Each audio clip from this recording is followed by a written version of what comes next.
Hello guys, what's going on? Patron is here. Let's talk about this quick update. It fucking finally happened, boys and girls. Let's dive into the most important part right off the bat before we start talking about any other minor shit. Or you can just leave after finding out that finally you get serious penalties for reports. So basically, you know that feeder or lever in your team, or basically the fucking guy who always ruins your shit, boom, they can have a 6-month matchmaking ban. That's fucking right. Also, another awesome thing is the language-based matchmaking.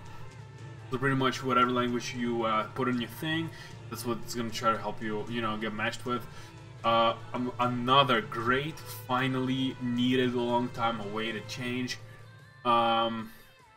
There you go, boys and girls. Two major things. Let's talk about the minor things now, if you care. Also, they added the icons on different difficulties on the minimap. Man, it's okay. I guess this is for the new players. The color-coded teleport, I thought that already we had that. Visual tower damage, boom boom boom. That's pretty sick. Yeah, they did give a lot of room for the custom modders and map makers, which is awesome.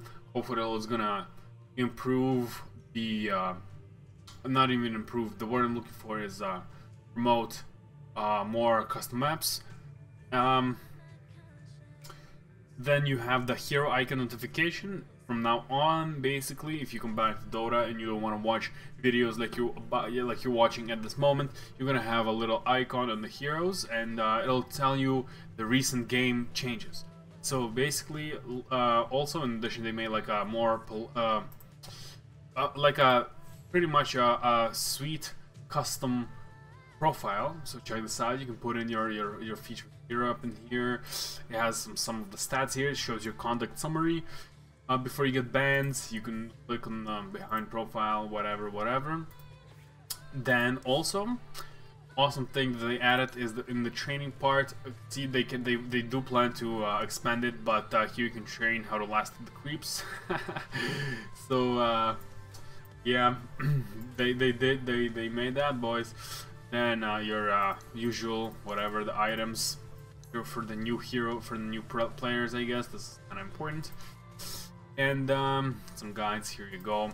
Now let's talk about the minor things that they added to the patch. So the interesting one is that the wards now require 2 consistent hits to kill. So I assume if you only hit one, for example, and you like get spooked or whatever, the ward goes back to 2 hit points. I mean, it should, right? If this is what they're talking about.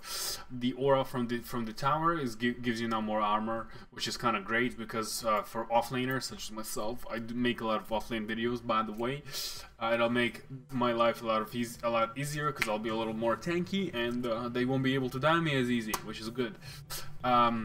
Second part is that the bonus. I mean, the ban your rune base XP is now nothing, just kind of sucks. Now they give you just gold, I guess, like back in the old days.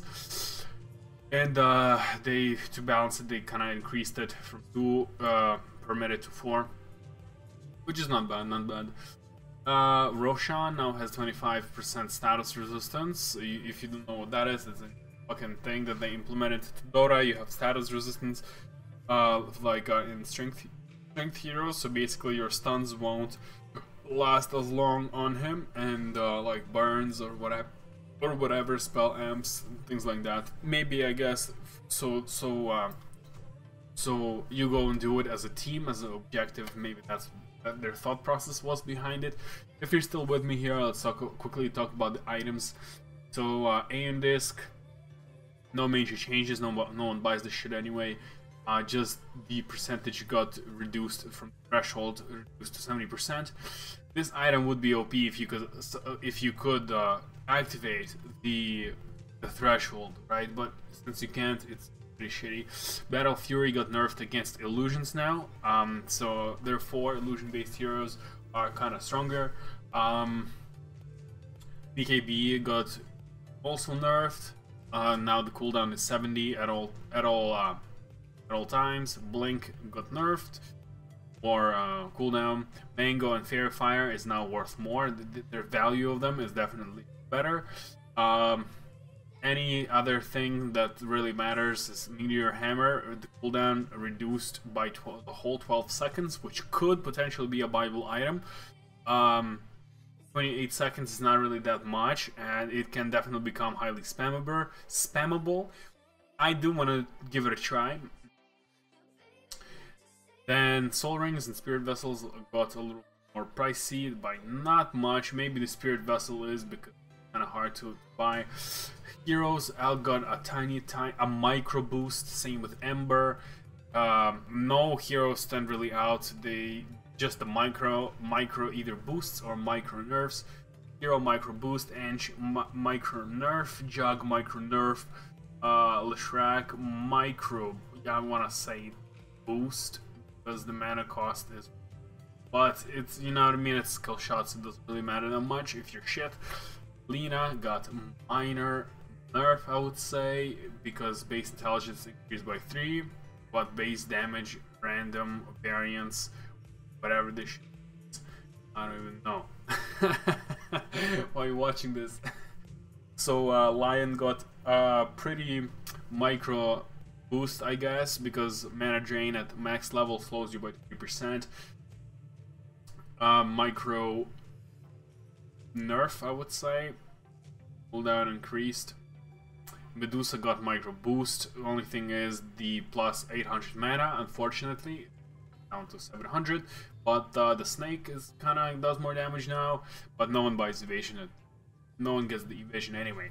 So out of all the heroes, Morph feels like he got the most of the boosts because Morph cast range got increased, on mana cost reduced, and also Replicate doesn't have a cast point, so which is pretty cool. Pretty cool indeed. Then Ult of Nature's Prophet got a little bit more spammable, and also Omni Knight, it did get, I would say, not even a micro nerf, a nerf, because range from his Q got nerfed, and also the range on his aura. Two things that made Omni... Excuse me. Two things that made Omni Knight strong. Other than that, Pangolier kind of got a little micro nerf with his ulti, not gonna lie, his ulti was great, but micro buff with Pugna, his ult does more damage now, and Aghanim's removed down entirely. This was like a useless nerf, I don't know. I guess it's to prevent from snowballing a Seth. If he gets a first blood really quickly, he doesn't get, you know what I mean, he doesn't at level 3, he doesn't have super strong autos.